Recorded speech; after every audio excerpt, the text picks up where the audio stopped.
When you look up to the sky, then you will realize that what you are looking for outside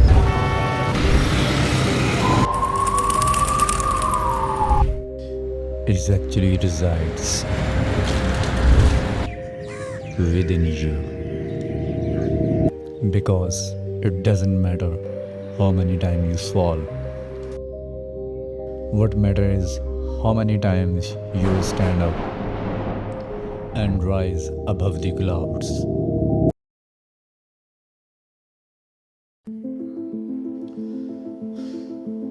For the past few months, I have been fighting a war, not with the world outside, but with the demons beneath my own skin.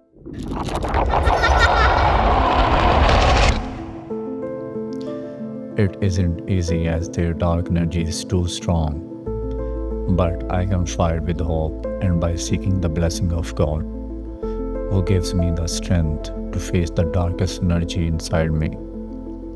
You may call it nafs or sihr or simply the negative energy within. I must protect my heart from the evil of my inner realm. The world I cannot see but can deeply feel. Yes, I suffer a lot during the process because the demons are so powerful, but I must fight. I would rather die fighting than live in the fear. God has given me strength, though it weakens because of my own deeds. Still, I seek refuge in the divine force of the universe, and I remain hopeful because that is what a believer does.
तो कहानी कुछ ऐसे है कि कुछ सालों पहले मैंने मल्टीपल प्रोजेक्ट शुरू किए और उन प्रोजेक्ट्स को मैंने एक साथ लेकर चलना था।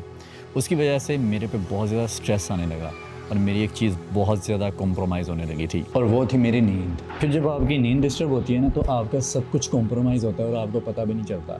ऐसे ही मेरा सारा काम कॉम्प्रोमाइज़ हो रहा था। ऐसे में मैंने वही किया जो सब करते हैं, यानी कि मैंने डॉक्टर से कंसल्ट किया।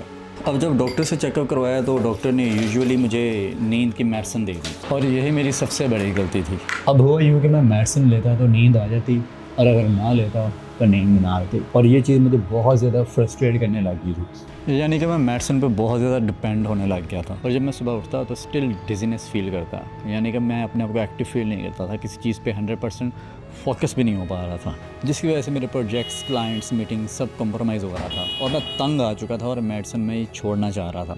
तब मैंने इसको छोड़ने के लिए जब इसके बारे में रिसर्च की तो मेरे पाँव के नीचे से वाकई ज़मीन निकल गई, क्योंकि मेरी ऑनलाइन रिसर्च के दौरान मुझे पता चला ये ड्रग इतनी लीथल थी कि अमेरिका में बहुत बड़े बड़े मेडिकल सेंटर बने हुए थे सिर्फ इस ड्रग को छिड़वाने के लिए। और अगर मैं डॉक्टर के पास जाता तो इसकी मेथोडोलॉजी ये है कि एक ये ड्रग छिड़वाने के लिए आपको दूसरी जो है ना मेडिसिन देते हैं, और वो मेडिसिन छिड़वाने के लिए तीसरी, और इसी तरह ये साइकिल चलता रहता है। तो मुझे पता चला कि मैं तो एक ट्रैप में फंस चुका हूँ। अब ऐसा है कि इंडस्ट्री में जो मेरी परफॉर्मेंस या कह लें कि जो मेरी रेप्यूट थी वो ये थी कि मैं आउट परफॉर्म करता था।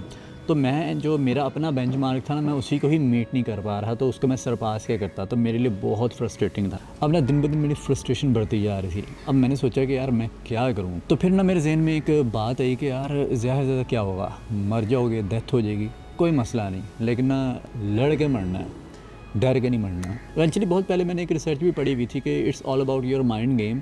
ऐसा था कि 2 ग्रुप्स थे जिनको कैंसर था, उन पर स्टडी की गई थी।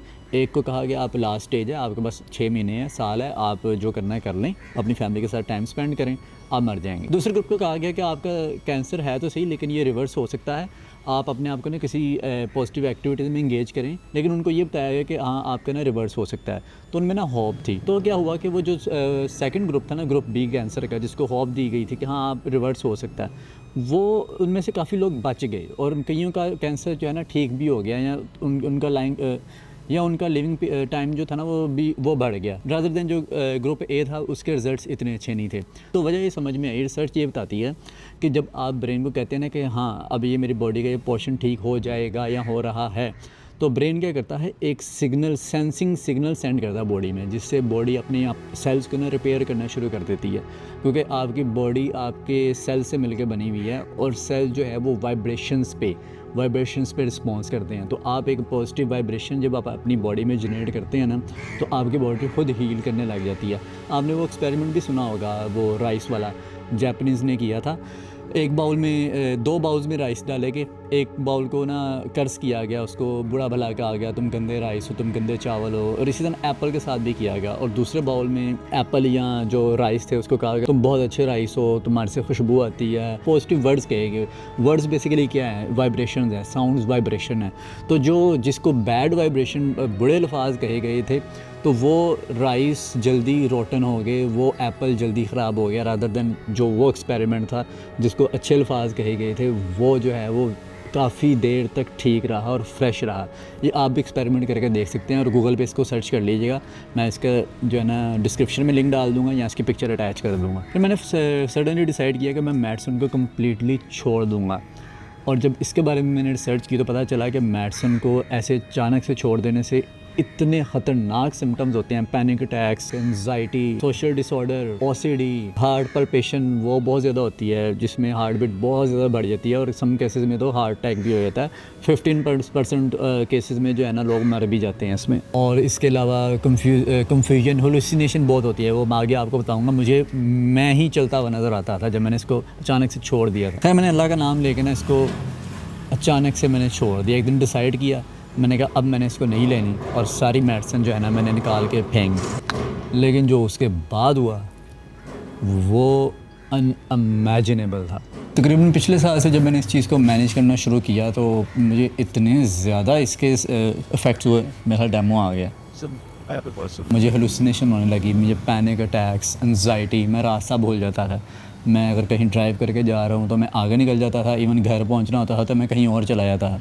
यहाँ तक हालत हो गई थी और इतनी ज़्यादा कन्फ्यूजन थी। और इस सब के साथ मैंने क्लाइंट भी डील करने थे, मैंने प्रोजेक्ट्स भी करने थे और मेरे दीगर काम भी मैंने सारे करने थे। मोस्ट इम्पॉर्टेंटली ये सारी चीज़ें मैं किसी के साथ शेयर नहीं कर सकता था, ना घर वालों के साथ, ना दोस्त अहबाब के साथ, या किसी के साथ भी। उसकी वजह यह है कि मैं समझता हूँ कि आपके अपने मसले ना जो हल कर सकता है ना आपके, वो आप भी कर सकते हैं मसले हल। इसकी वजह यह है कि आप फैमिली होगी तो उसको आप परेशान करेंगे, वो अलग से एक हर्डल ही बन जाती है आपके लिए। और मैंने एक ना बुक में पढ़ा था, वो जो जनरल होता है ना वो अपनी आर्मी को कहता है कि यार जब अगर तुम कमज़ोर भी हो ना तो कभी भी ना अपनी कमज़ोरी शो नहीं करवानी तुमने। अगर तुम्हें मैदान जंग में हार हो या थक गए हो तुम, या तुम्हें भूख लगी हुई है, तुमने ना ज़ाहिर नहीं करवाना लगी हुई है। क्योंकि दुनिया को वंस आपकी वीकनेस पता चल जाए ना तो वो आपका फ़ायदा ज़रूर उठाती है।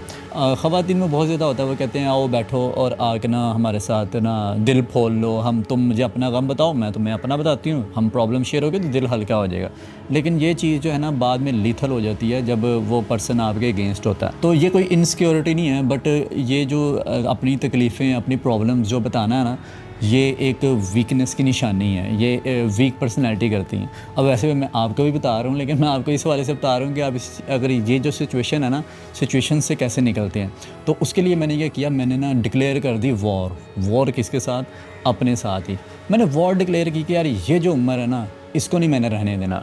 दूसरा उम्र आएगा तो ठीक है, नहीं तो इसको मैंने ख़त्म कर देना, इसको मैंने मार देना। और फिर एक कोटेशन मुझे याद आती थी बार बार, जो मैंने कहीं पढ़ी थी, वो मैंने लिख के भी लगाई हुई है अपने वाइट बोर्ड पे, मैंने लिखी हुई है ऑफिस में ही। True ability of a man recognised in his worst time. इंसान की असल ताकत ना उसके बुरे तरीन हालात और बुरे तरीन वक्त में पता चलती है।